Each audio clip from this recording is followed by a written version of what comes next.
Organizaciones de derechos humanos y familiares del político y profesor universitario Eduardo Labrador solicitaron una medida humanitaria y atención médica urgente ante su delicado estado de salud. Labrador, detenido desde el 18 de octubre del año 2024 y recluido en la cárcel del Rodeo 1, habría sufrido 3 episodios de parálisis debido a los problemas en la columna vertebral.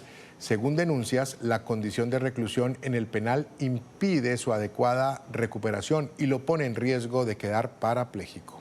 La Comisión Interamericana de Derechos Humanos otorgó medidas cautelares y de protección al Labrador 40 días después de su detención, tras la falta de información oficial sobre su paradero en ese momento. Y a esta hora nos acompaña Stephanie Labrador, hija de Eduardo Labrador, exdiputado y profesor de la Universidad del Estado Zulia. Bienvenida, Stephanie, a la tarde de NTN 24. Buena tarde.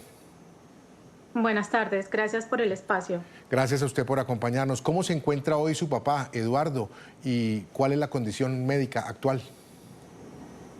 Mi papá tiene problemas de la columna vertebral, sigue con un dolor intenso, ¿cierto? Ya que no tiene como la atención médica especializada adecuada que requiere en el Rodeo 1, que es donde se encuentra detenido actualmente. Él requiere realizarse una resonancia magnética, unos estudios especializados, que lo vea un especialista por su condición de la columna. Dado a eso, él tiene que tener unos controles constantes y un tratamiento para el dolor. Ha presentado 3 crisis de dolor intenso, el cual lo ha dejado inmóvil, parapléjico, del dolor intenso que ha sentido a raíz de la afectación que él presenta de la columna vertebral. Stephanie, ¿cuándo fue la última vez que usted pudo verlo o quizás tener noticias directas de él? Mi papá recibe visitas. Sus visitas son muy estrictas, escaso algunos minutos, son por medio de un vidrio y un teléfono. No podemos tener contacto físico, no permiten que las visitas sean extensas por un buen rato. Escaso como unos minutos, una llamada vía telefónica, presencial, verlo por medio de un vidrio. Usted nos hablaba hace unos instantes de los episodios de parálisis. ¿Qué fue lo primero que usted pensó cuando supo que él había sufrido esos episodios? Bueno, aparte de todo este sufrimiento que uno lleva, ya mi papá lleva un año detenido injustamente, mi papá no ha cometido ningún delito, sentí mucho temor, mucho miedo de que mi papá le vaya a pasar algo más estando preso injustamente, detenido injustamente. Como hemos visto en algunos casos, hay personas que han fallecido estando bajo custodia. Sentí mucho miedo en ese momento. Logramos hacerle llegar algunos medicamentos, pero en sí no es calmar el dolor, es que lo vea un especialista, que lo atiendan y que tenga las condiciones dignas y necesarias para su tratamiento de salud. Eso me lleva a pensar, Stephanie, que no ha tenido acceso a atención médica especializada o a medicamentos especializados, ¿verdad? No ha tenido acceso a una atención médica especializada. No es igual que te mediquen como para el dolor, algún tratamiento para el dolor, como que te vea un especialista, un neurocirujano, el ortopedista, tu especialista de la columna con el que te vienes tratando, tus tratamientos adecuados a que simplemente sea calmemos el dolor, que no es como el tratamiento adecuado. Sí, y si bien usted nos decía que las visitas se hacían a través de un vidrio, ¿han permitido quizás que la familia, alguien de la familia o de pronto los abogados puedan ingresar, digamos, a tener un contacto más cercano más allá de ese vidrio para poder verificar el estado de salud?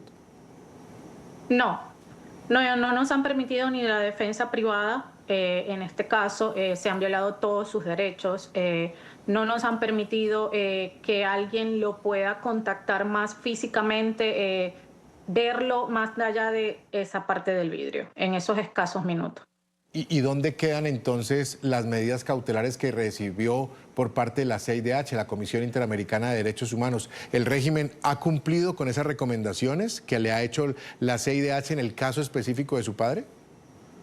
En este caso se han violado todos los derechos, todas las medidas, todas las denuncias que hemos colocado en los diferentes entes, nada ha procedido. Todo ha sido arbitrariamente, injustamente, no hemos tenido esa defensa privada, hemos hecho en los entes que corresponden las denuncias con los informes médicos del estado de salud de mi papá, como que nos permitan hacerle un estudio, nos asignen una ayuda humanitaria del caso de mi papá para que él pueda estar en libertad y controlarse su salud, validar todo su estado de salud, y no hemos tenido respuesta. Stephanie, ¿cómo está la familia? ¿Cómo vive la familia este proceso? ¿Cómo es el núcleo familiar? Y sobre todo una cosa, contarle quizás a los televidentes de NTN 24, ¿cómo mantienen ahí en la familia esa esperanza viva?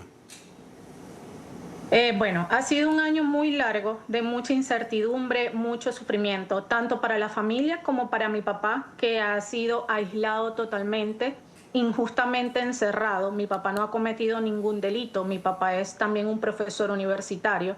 Mi papá, el pensar distinto, el querer hacer su voz, no es un delito. Eh, Siempre con la fe y la esperanza intacta de que todo esto va a pasar y que pronto mi papá va a estar en libertad, pero sí le solicitamos al gobierno una ayuda humanitaria para que mi papá pueda estar en libertad y pueda tener las atenciones médicas especializadas que requiere.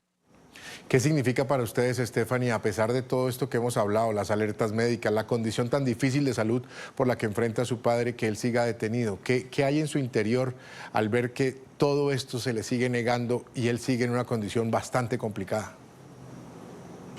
Bueno, son muchas emociones encontradas. Hay días en que es mucha rabia, impotencia, tristeza, pero en realidad es demasiada injusticia, porque mi papá es un hombre bueno, mi papá es un hombre justo, mi papá luchó por la libertad, por la justicia, por condiciones dignas, porque simplemente estuviésemos como con lo básico, la educación, la salud, condiciones dignas para vivir.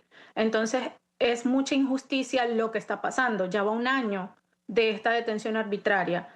Pasó por desaparición forzada, incomunicación, aislamiento, le han violado todos sus derechos, no nos permiten una defensa privada, no tenemos respuesta.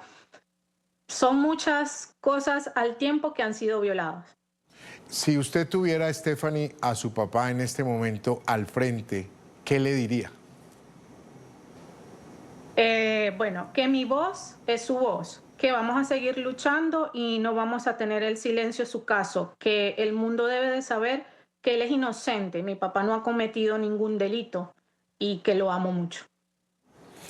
Es Stephanie Labrador, hija de Eduardo Labrador, exdiputado y profesor de la Universidad del Estado Zulia. Gracias, Stephanie, por estos minutos aquí en la tarde de NTN 24. Muy amable. Gracias.